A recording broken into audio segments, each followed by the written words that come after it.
Hey, so this week we're talking about alcohol and drug use in athletes. We're also talking about marijuana, the legalization, the advantages and disadvantages of that.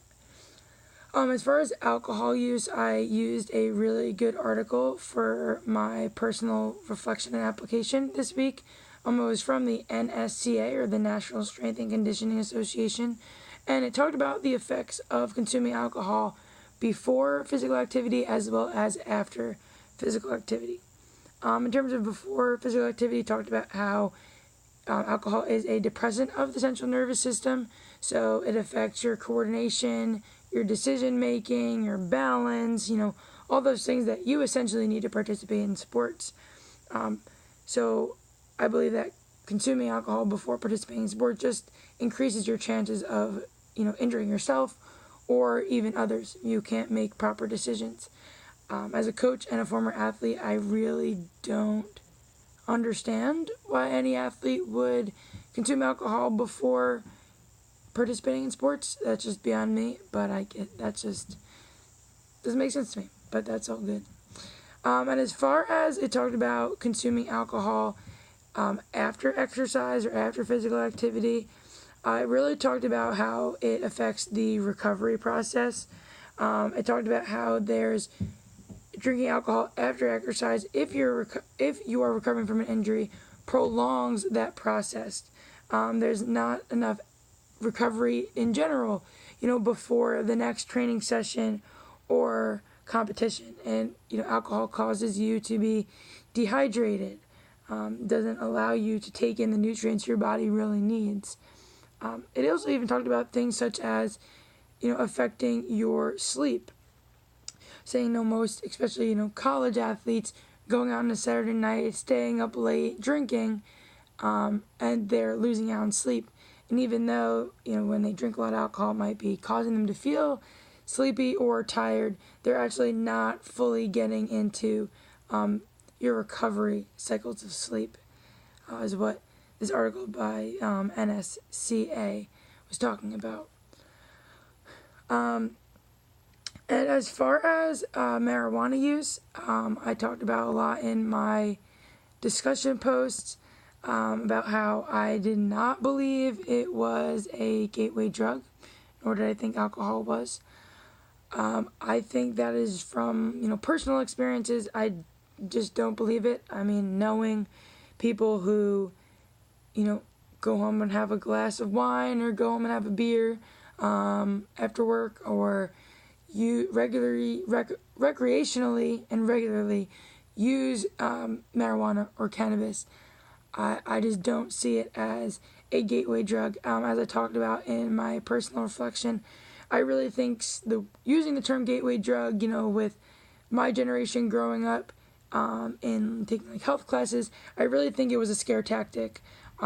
I believe if, telling a bunch of 14-year-olds, hey, if you use these drugs, it's just going to lead you to bad things and your life's going to go down the wrong path, and, having that scare factor that, if they were to try this or if we were to try this, it would lead to terrible things. And I don't necessarily think that's always true.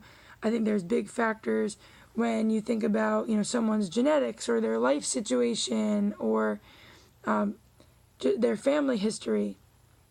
Those play a big role. If they come from a line of people who are addicts, then alcohol consumption or using marijuana can lead them to using other drugs. But I don't think it's at the fault of the alcohol or the marijuana. I think it's at the fault of the consumer, and not knowing themselves and their limits and, what could possibly lead them to, wanting to try harder drugs. For instance, as far as the text said, it talked about how, there's really not high addiction rates, but it is, for some, it can be, addicting for some individuals.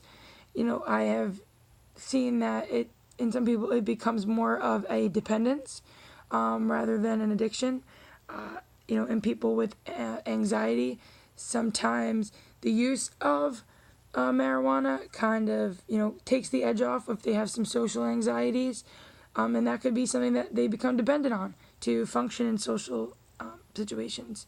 So again, I don't believe that is good for someone. But yet again, it still happens. Although it does say the addiction rate is low. So if the addiction rate is low, I don't believe that it would lead anyone to, using it so much they're addicted to that and want a different high. I do think there's really good benefits about marijuana use when it comes to health reasons like glaucoma and reducing nausea for patients who are in chemotherapy, increasing the appetite of AIDS patients. So I think that the THC that's in this is good for some people medically, and I also think recreationally, just like alcohol, in moderation, not a huge deal. But as far as athletes go, as a coach and as a former athlete, this is a big issue. And I think as a coach, I kind of would talk to my athletes from a factual standpoint, letting them know, how the alcohol will affect their performance, how it will affect their recovery, as well as marijuana and how it affects your lungs and your athletic performance, and just affects your body, your metabolism, all that stuff. So I think as a coach, it'd be important to just know these facts and to be able to talk to my athletes from a factual standpoint of these are the facts, this is how it can affect your body, and you are an adult. And of course, if you're in a state where marijuana is illegal or they're underage and cannot drink, I would never condone the use of either.